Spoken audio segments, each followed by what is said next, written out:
Welcome to Dying to Know, where we open up about everything that comes with losing a loved one. Because the only thing that's worse than death is not being able to talk about it.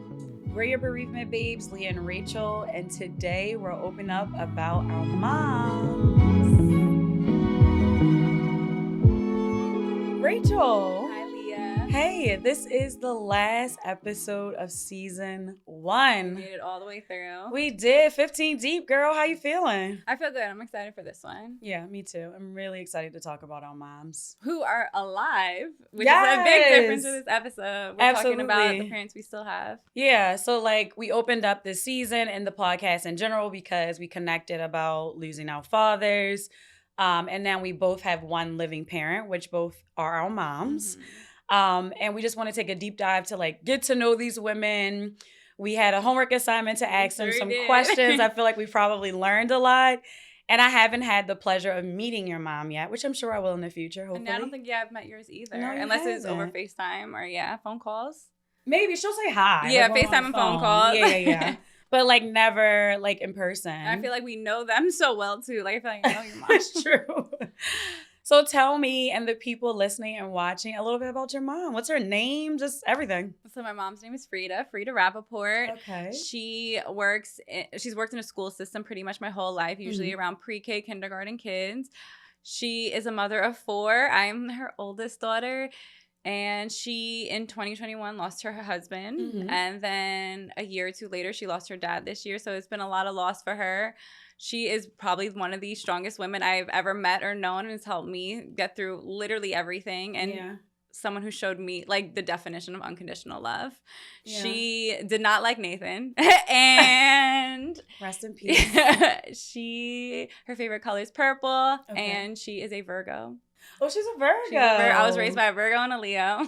So how did your parents meet? My parents met actually through a preschool. My mom worked with my dad's sister. Okay. And my dad's family was always threw big elaborate parties. So my mom through hanging out with his sister, met my dad and all this stuff. And a fun fact is there's this place in Israel called, I believe, the Waning Wall, and you can go and make a wish. And she told me a couple years ago that she wished for my dad. And I was like, oh, really? After meeting him? Yeah, after meeting him. She didn't say exactly what it was, but she was like, I wish, I guess to be with dad or wish for him. And did your aunt hook them up, or she just happened to meet him at work and she was like, hey, it's my brother? My dad will claim that she annoyed him and weaseled her way in. Okay. And made it. But yeah, I think I forgot. I know one of their first dates, they saw a play called I'm Not a Rappaport, which is kind of crazy. Yeah, there's a play. And is it spelled the same way your last name No, is? it's not. It's spelled different, okay. Which is funny. But I know that was one of their first dates. But I know that she went to a lot of family things. I know, because the family always was doing stuff. So I know she went on vacations and stuff. So I'm not exactly sure how long they knew each other before the dating started happening. Oh, wow. But I remember, some of their first dates for sure. Do you know what the play was about? I don't. I keep meaning to watch, and I always forget about that. Okay. But I wanted you to recap us in the future. Yeah, that'll be my homework over over break. And then my last question for you about your mom is, what is your favorite thing about her?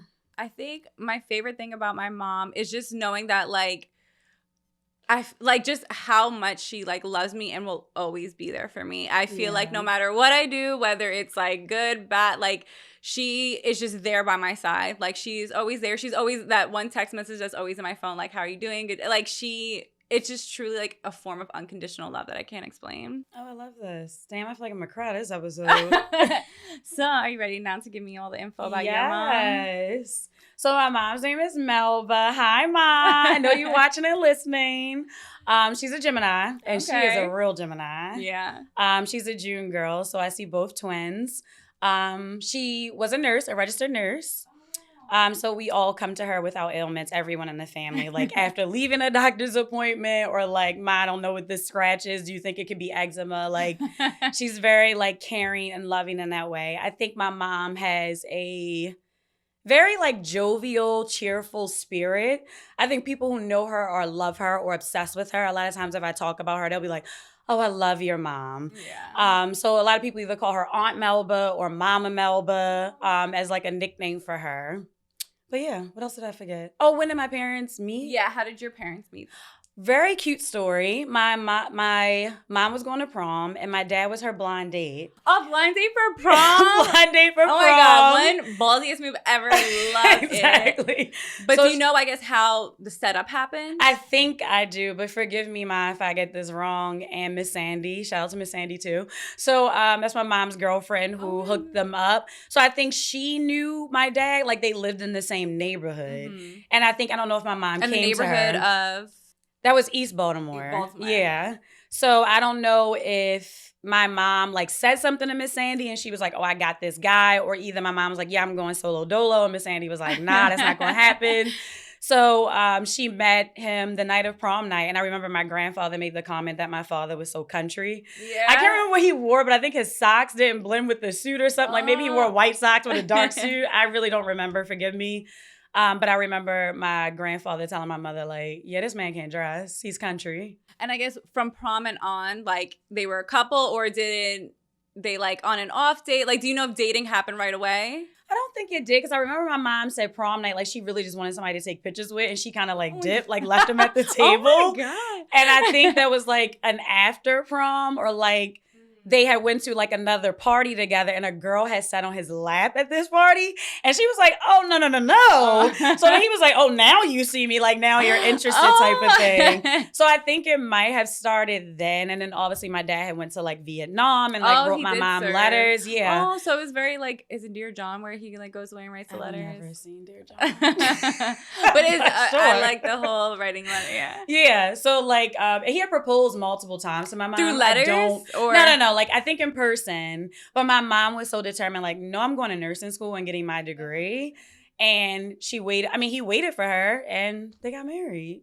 And how many kids? 4 kids. And where do you fall? I'm the youngest and only girl. Yeah. Yes.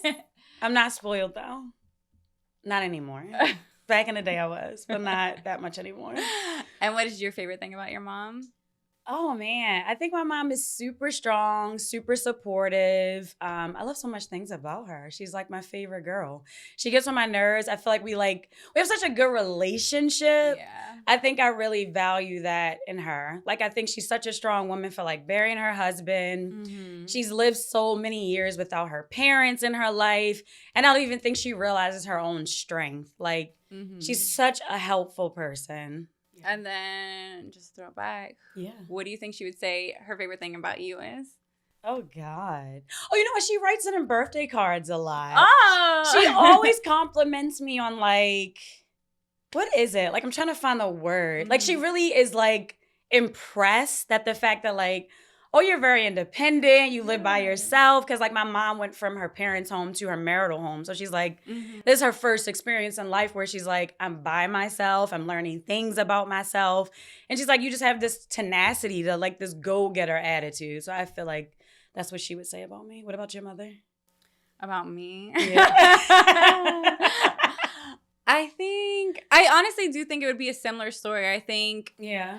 I think just how I guess I've grown into my life and how I've been independent and found a career that I love and just like found success, like someone's success in that career. Yeah. Like I just feel like I do think it would, it would fall under the same category of just being independent and growing into like my own woman. Okay. I think so. Well, I'll have to ask her though. I didn't ask her that question. Also, what do you call her? I call her mom or like ma. Okay, yeah, I say ma. Yeah. Or if I'm talking about her, I'll say mommy. Like if I'm talking to my brothers. I feel like when you refer to her, you refer to her as mommy. Mommy. But if I'm talking to her, I'll say ma. Yeah. Yeah. Or I think recently Freddie has been going, I think she hates it. You call her Freddie? Because her name's Frida. Oh.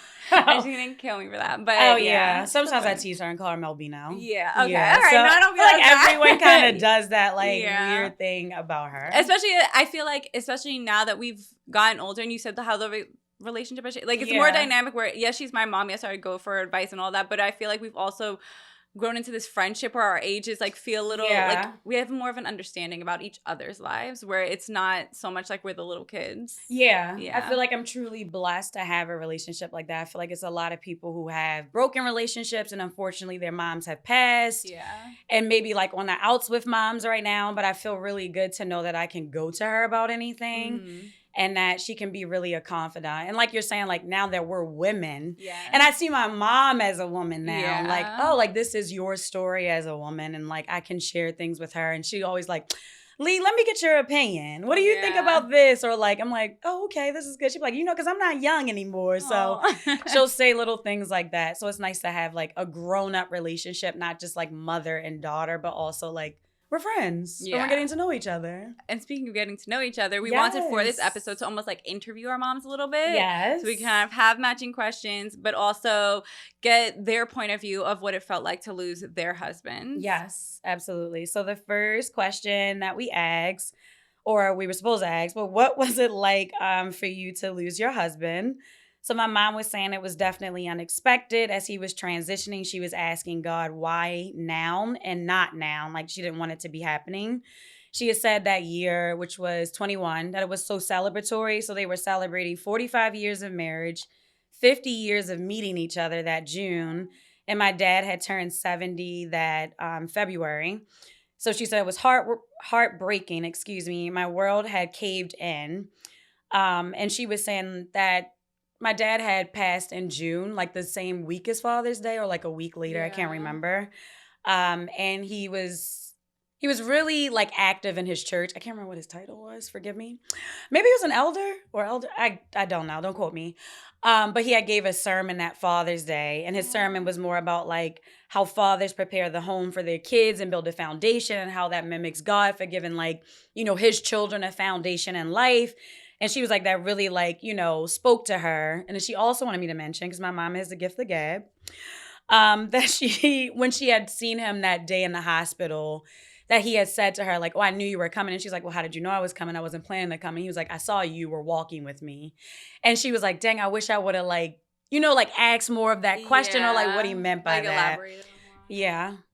So what about your mom? What did she say, how that felt, losing her husband? She also said it was super unexpected. I feel like I guess like for us, it was a very much a shock, but also being in the pandemic, because my dad had been sick all of our lives. So it was always like in and out of the hospital. But no matter what, my mom was in the bed or in the chair next to him, in and out throughout the nights. And she was always there to kind of always be his eyes and ears and like let him like heal and go through it, where she would answer all the doctor's questions. So for her, it was really, really hard not to like be there through the process and like almost like understand what was coming next. Yeah. Where like it was just such a shock for her. And we always used to say like this experience, it was the first time the hospitals felt like a bad place. Like my dad went to the hospital to get better and he always came out. Yeah. So one of the things she said that really stuck, she was like, this was the first time he didn't like, he comes home from the hospital. Like I just didn't get like why he didn't come home. So I feel like it was just overall like such a shock. I feel like, and of course it is. It's like this loss, but I feel like that was one of the biggest takeaways from her. Got you. Man. Our second question. Yes. Do you have it? I think it was the dynamic shift. What was one of the biggest dynamic shifts? Oh, do tell. I didn't ask that. Okay. No, I asked that with her, and she said, which like kind of threw me because I thought it was gonna say like them like bickering or eating together and stuff. Yeah. And for her, it was just like not having someone at home. She was just like, because my dad, he was sick, so he was a stay-at-home dad, and he was always home. And like if he left, it was they were left together, or like they did everything together. And she's just like, which is like, I didn't even know how to take it. But she's just like, you guys are starting your own lives. And you guys are like going to the house. And she's like, I can't control you guys being in the house anymore. And she like jokes, she's like, where I could control him being in the house. But she's just like, it is weird to come home and there not be someone here. And I was like, it just like broke my heart. And I was like, why do I go out and leave this house? But yeah, she said that was one of the biggest shifts, is like she doesn't have her person there in the house anymore when she walks in. Yeah. And she's like, and I know like we fight and joke and like what soap opera can I watch and like all that, but she's like, it is really weird to come home and there not be someone here. Yeah. Although I didn't ask my mom that question, I know she's like stated several times that like going home and knowing like no one's gonna be there, and like we usually enter through the house through the laundry room, and like to the immediate left is the living room or the family room. I always get it mixed up, sorry. His recliner would be right there so he could see who was coming in and out. And she's like, no one's there, like climbing the steps at night. Yeah. And I know I'm going to my bed alone. You know what I mean? Yeah. So I think that absence really just makes it bigger. Yeah, and I also, because I think you mentioned before how, like, she went from her parents to, like, Yeah. they were just, like, it was just always together. Always together. I mean, you've been with somebody for 50 years. You were with him longer than you were with your own parents. Yeah. It's a huge loss. A huge thing. Yeah, so I did ask her, like, how did you feel then? And I told her emotionally, physically, psychologically versus how you're feeling today. So she said back then, which is like, oh, fuck, I'm going to cry. She said she wanted to die. She had no suicidal ideations, but she didn't want to go without him, which I can understand. Like, she wanted to be with the person that she really loved. Shit, sorry. And I think also, like, seeing my mom at that point in life, she was really empty. And it felt like I had lost both parents. Even though she was physically here, she wasn't herself. Mm-hmm. So she said to turn that corner, that she wants to celebrate life now. Her life, the life of others. And she went through counseling, and she went through like widows groups and things of that nature to like really, like get back to herself, which I can see like completely. And I'm happy to have her back as she is. Yeah. I think for my mom, when it came to then and before, I feel like, and I know we're going to get into this in later questions, but I feel like for her, she's like, I felt like I needed to be super strong for you guys. I feel, because I know, and we asked like the kid dynamic and all that, but I think she felt that she needed to be really, really strong. And also just the shock of it all. I feel like we just like, we're not ready. I feel like things changed super fast for us. Like he didn't go in thinking that like it was the end. So I feel like it was just a super shock. And I do feel like I asked now, is like how do you feel now? And I think it's just, again, like living life more and just like living it to the fullest and truly like appreciating anything. Because I was like, do you take pictures more? Do you do this more? Do you want to travel more? So I feel like she has all that where she snaps everything now. So it's just like, I also did get her a book where you can like fill out everything about your life and like all of that. So I'm like, are you so cute? Yeah, because I just feel like I knew my dad loved to tell stories and all that. So it's just like I wish I could have like had an interview with him to remember and have everything down. So I want to make sure I have that for my mom. That was good. So I feel like, and she also mentioned that she started going, or that she did some counseling and all that stuff. So I was just like, okay, that's good. Let's get into that. Yeah. But I think the emptiness and just like still trying to get that, I think, or she mentioned a lot that it's hard not having your person there anymore. And like, it was the first time, like I knew that they were in love, but she's like it was my soulmate. Like I know he was my soulmate and I don't have him here. And it's just like, I guess this interview really just like surprised me, like how much you like learned about your mom. Cause it's just like, I knew that they were each other's soulmates too, or like they're people, but hearing her say that, it like made me feel amazing to hear her talk, like feel like that family dynamic, but also just so sad because I was like, I lost my dad, but I'm just like, I can't imagine what it's like to lose your soulmate. Absolutely. What other questions did you ask her? My other questions. Did you put your emotions on hold for your kids? Oh, yeah. Okay. What'd she say? She said yes. She did? Okay. I was a little surprised because I thought I was doing the best out of my siblings. And the example she gave, there was one night I really struggled. I was back at my apartment. I drank a little too much. And like, I struggled with the idea of knowing that my dad was not walking me down the aisle. Like that was no longer in the cards for me. So I called her crying, like, how is this now my life? Like, he was supposed to be there. He promised me all this. And she's like, that was a time where, like, I had to put, like, my emotions. She's like, I did feel like I had to be strong for you guys because she's just like, I could see it on all of you guys that, like, she's like, especially the girls, like. Got it, yeah. Where I feel like, did have to be strong. And I think I remember telling you this in one of your phone conversations. I'm like, remember to ask your mom how she's doing. Yeah, I remember that. Because there was a day where I was just like she just was so strong through that process. And I remember she walked into the room that I was in and I was just like, how are you doing today? And she just started crying. She's like, today was a day that we always went to the bank because like his check came in and my dad needed cash on him for no reason. Like everything is debit card. I think that's a like generational thing. And I was just like, oh my God, like I'm not checking in on my mom and she lost someone. So I feel like it was definitely just like making sure that like she's checked on too, because that her person who would check on her wasn't here anymore. So I feel like that was hard to learn and hard to hear that how like strong she needs, because I'm just like, should I have done more? Like, it's just all the running questions that come through your head. Yeah. I'd asked my mom the same question too, and she flat out said no. Like, she did not think that she put her emotions to the side for her kids. She said even at times she felt selfish because she knew that like she could share with us like moments where she wanted to reminisce or anything, and that she could cry and we would comfort her. Yeah. But I honestly think like, looking back, I would say like she kind of did, or maybe she didn't see us putting it to the side. I think initially once he had passed, I feel like my mom was kind of like stoic and very supportive of us and like people stopping by the house and taking phone calls and like setting everything up. She seemed to be like flowing. And I think like once after the funeral, the visitation stopped, the phone calls get slower is when I felt like she tapped into like putting herself first and really like sitting into her depression and like figuring out how to cope with everything.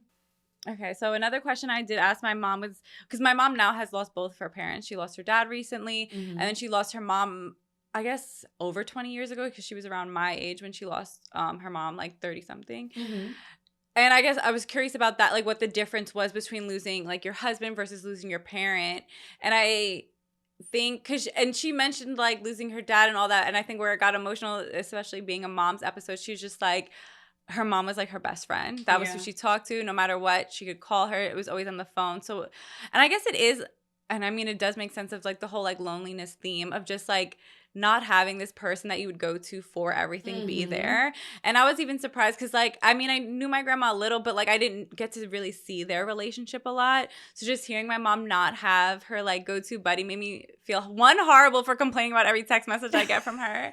But two, it's just like, I can't imagine not having that like person to tell everything to. Yeah. And I think, if anything, what I loved about doing this interview was like, because I recorded it and like just to have it forever. And I think I got to learn a lot about my mom in this like small 20 minutes, because I guess I just didn't expect to hear her say like, to go in on about her mom and like so much, and just it was surprising and just like so beautiful to hear that like she had this relationship that she does miss so much. And like, I guess I feel so grateful for still having mine. Yeah. No, I really agree with you too, about stating like these little interviews that we gave them. Yeah. It was interesting to hear some of her questions. And I kept saying to her, like, only tell me things you want me to say. Oh, I have no problem with you saying that. Like, she kept saying that. No, when my mom saw I was recording, she's like, are they going to play this recording on the podcast? I was like, no. Like, I just want to be able to like look back at it. So that's funny. But you're right, like to have this interview, like something that you'll have forever. Like these are your words that I'll now have. I should record her though. Yeah. Although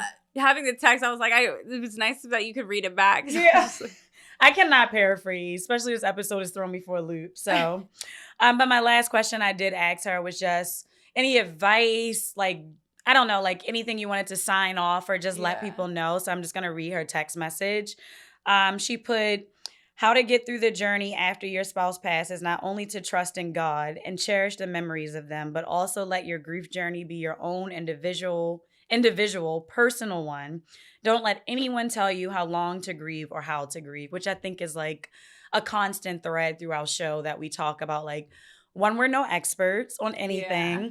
Two, we want to just share our own experience. And three, we really hope this podcast like reaches people who need it, or in some way helps prepare those for like what's going to happen possibly in their future. No, I was going to say, I feel like she summarize our podcast perfectly, because I feel like when I'm trying to tell someone, it's like that's exactly what we want you guys to all get out of this podcast. Absolutely. And just a bonus question to leave on a lighter note. Yes, that I did not ask her, but she asked me why. Like she was like, "Oh, I was gonna say, why didn't you ask this question?" And I was like, "What's the question?" And it was, "Are you dating?"